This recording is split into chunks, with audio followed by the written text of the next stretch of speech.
Yo les duelistes, j'espère que vous allez bien. Aujourd'hui nous allons ouvrir la première case. Non, la 6e case, excusez-moi. Pas la première, elle est déjà vide. Elle est vide. Donc normalement c'est Saint-Nicolas. Donc du coup je dirais un Kuribo très puissant. Bon, Kuribo Lapide était déjà très puissant. Ah, pas du tout. C'est même pas... Vous voyez, c'est même pas une carte monstre. C'est une carte magique. Je sais pas si vous la voyez. Voilà.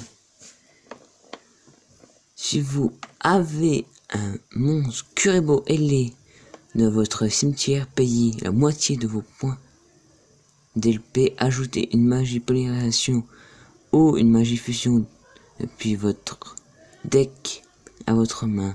Si cette carte est dans votre cimetière, vous pouvez bannir 3 exemplaires de Sabarier, un monstre sur le terrain. Non, la pierre philosophale dans votre cimetière. Puis cibler un monstre sur le terrain jusqu'à la fin de ce tour. Il gagne une attaque égale à l'attaque du monstre sur le terrain avec le plus haut d'attaque. En cas d'égalité, vous choisissez.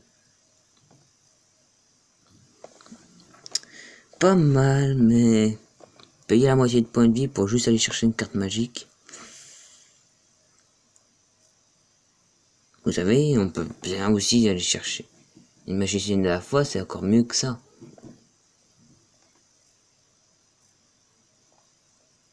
La moitié de notre point de vie ou... Oui, la moitié de vos points de vie. Bon, après moi, je la jouerai pas. Puisque tu commences à 8000. Tu es plus qu'à 4000 tout de suite. L'autre, t'as un monstre. L'adversaire a un monstre à 4500, c'est bon. Après, on pourrait jouer avec cette carte d'autres. On pourrait jouer avec cette carte d'autres choses, mais c'est vrai qu'une fusion et qu'un Kuribo, c'est déjà pas trop mal, qu'on se le dise. Après, faut des cases comme par exemple le chaudron du vieillard, comme par exemple, pour donner des points de vie, donner un compteur. Ça serait pas mal. Ou avoir beaucoup de cartes pour donner des points de vie. Comme ça, on a 10 000. On fait cette carte, on passe à la moitié. Mais moi, je la jouerais pas tellement trop. Je crois qu'on la jouerait presque pas du tout. Peut-être une fois. Mais c'est écrit qu'il faut l'avoir en 3 fois pour activer son effet et tout. Mais non. Si vous voulez vraiment aller chercher une carte, puis votre cimetière, magicienne de la foi tout de suite. Hein.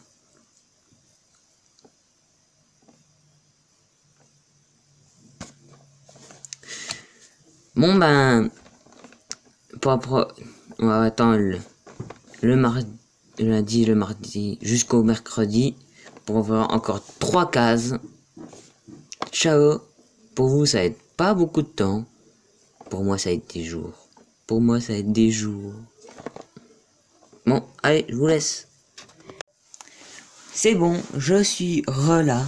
Et nous allons encore ouvrir nos cases de calendrier de l'Avent. Donc on s'est arrêté, pour vous, 5 minutes le 6. Moi j'ai attendu 3 jours. Donc du coup nous allons recommencer avec le 7. Donc c'est parti, attention, surprise.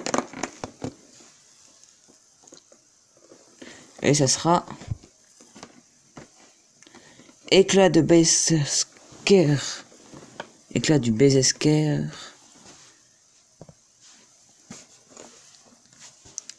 Attendez, je sais pas si il fait, bougez pas. Bannissez un monstre de votre cimetière, puis ciblez un Kuriboh ailé que vous contrôlez jusqu'à la fin de ce tour. L'attaque défense de la cible devient égaux à l'attaque à défense du monstre qui a été banni. C'est pas mal, c'est bien. Elle est magnifique cette carte. Bon, je la joue pour un deck Kuriboh.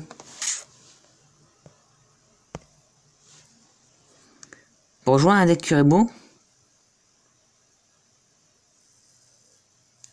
ce serait pas mal.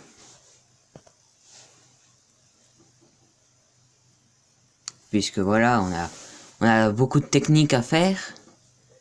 Comme par exemple, on la met face cachée, on a un Kuriboh ailé, il va mourir. Et tout, et ben non. Je te fais éclat d'ab. Cœur. Ou faire une autre carte.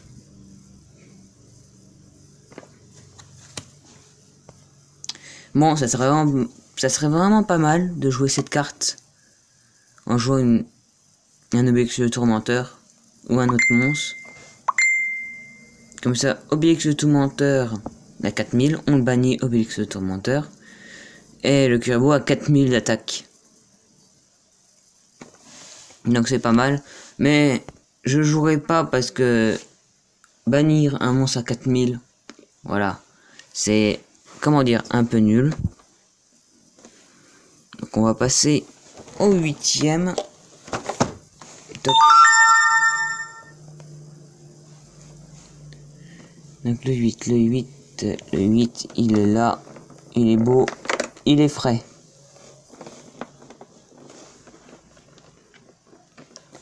Donc nous avons Robot Kuriboh.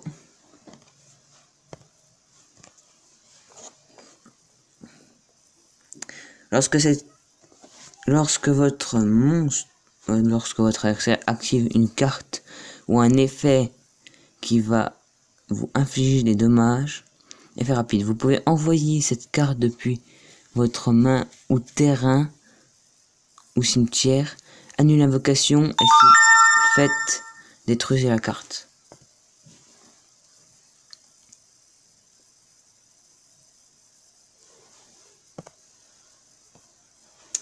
Ouais. Bon, en 2 fois quoi, dans un deck. Parce que déjà, pour un moment, c'est vraiment nul. Puisqu'on a le Kuriboh, qui est encore meilleur. Puisque Kuriboh, on peut faire son effet rapide.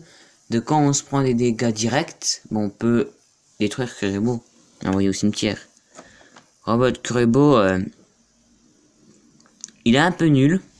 Mais après, ça peut jouer dans les decks machines.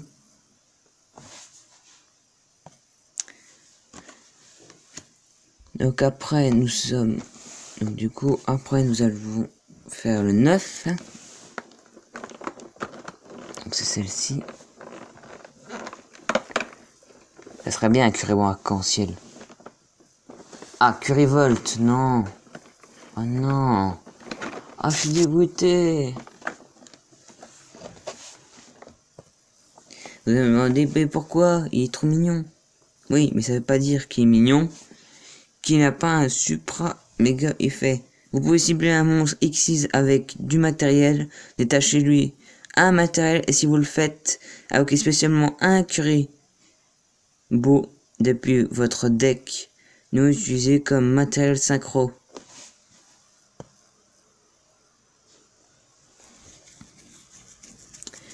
Bon, c'est bien, mais on pourrait l'utiliser une fois, mais après, si vous avez beaucoup quand même, parce que si j'utilise, je vais l'utiliser qu'une seule fois. Pourquoi? Premièrement, l'adversaire va peut-être que jouer des monstres liens, que jouer des monstres synchro ou que jouer des monstres fusion. On peut pas avoir des monstres qui sont que d'X6 dans un deck. Si je joue un deck zombie, si je joue contre un deck zombie, voilà, Et, vous avez déjà vu quelqu'un qui sort un deck zombie avec un Xyz? Non. Après, pour énerver les decks Jinzo qui vont sortir, c'est vrai que mettre ça, et ça, puis ça va vraiment l'énerver.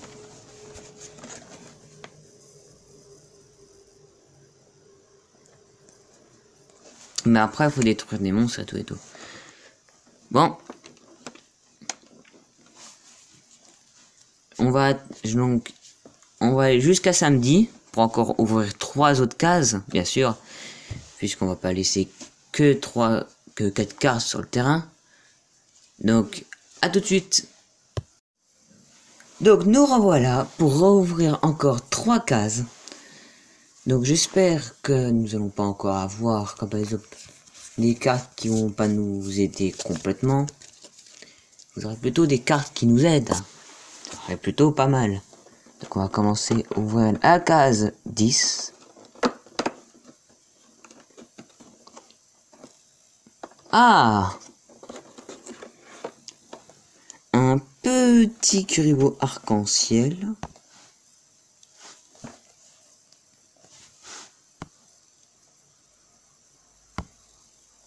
Voilà.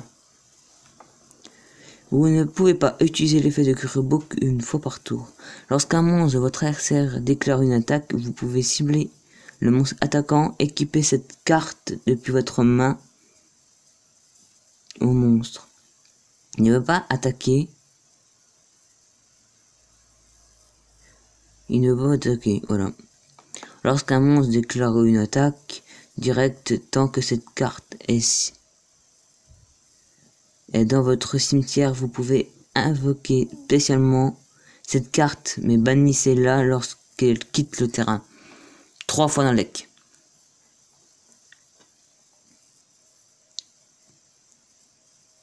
Pourquoi 3 fois? Déjà, apparemment, on va la bannir. On va plutôt faire son deuxième et son premier effet.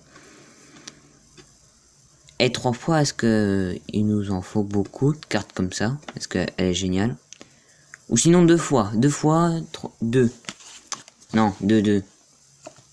Parce que ça a vidé notre deck. Plutôt lourd. Donc on va passer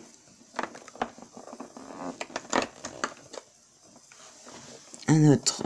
Ah, ça je sais c'est quoi.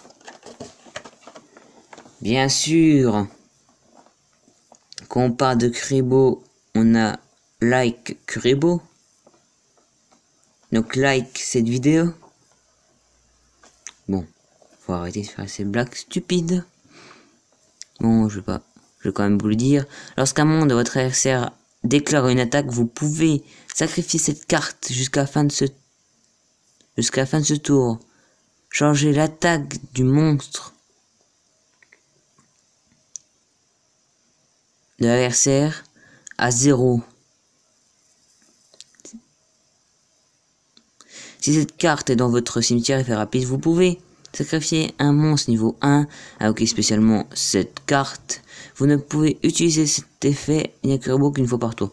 Bon, c'est pas mal. Comme par exemple, si votre adversaire attaque un Kuriboh, comme par exemple Kuriboh arc-en-ciel, Kurivolt, Kurirobo, Robot Kuriboh, le jeton Kuriboh. Ce sont tous des niveaux 1, donc du coup, ça fait le taf. Ah non, je sais pas si on a le droit.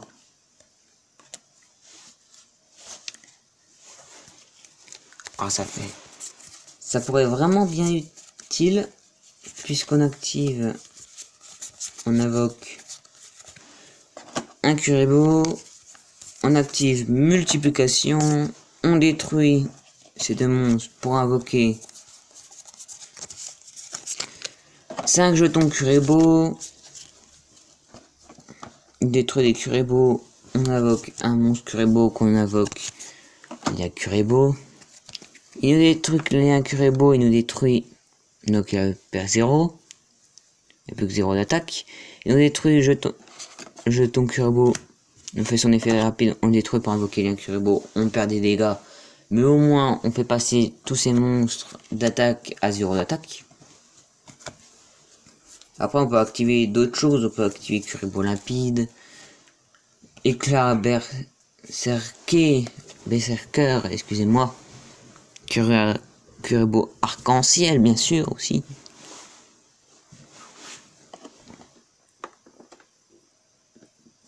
Nous allons passer à la dernière carte, messieurs, mesdames, mesdemoiselles, messieurs.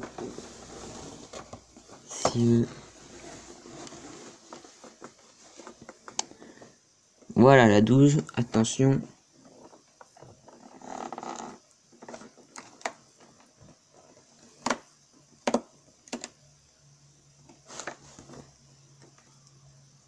Ah. Je me demande si cette carte n'a pas été faite pour le dragon et les draps. Sphère Kuribo. À cause du dragon et les draps. Puisque vraiment, Sphère Kuribo, comment se le dit? C'est la sphère dragon et les draps avec juste 2 yeux, 2 bras et 2 jambes. C'est Sphère Kuribo. En effet, lorsqu'un monstre adversaire déclare une attaque, vous pouvez envoyer cette carte depuis votre main au cimetière. Changez-la. Le monstre attaquant en position de défense. Lorsque vous invoquez un rituellement, vous pouvez bannir cette carte de votre cimetière comme un monstre, des monstres requis pour l'invocation rituelle. Et ben 3 fois dans le deck, hein.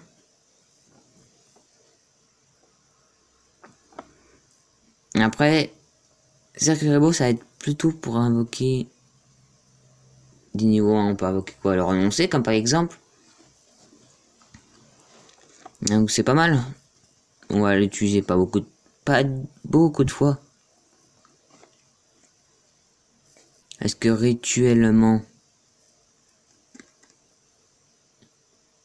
c'est-à-dire c'est tous les rituels, que par exemple si j'invoque une fusion tout et tout, ou soit c'est que les rituels comme par exemple le renoncer, je sais pas.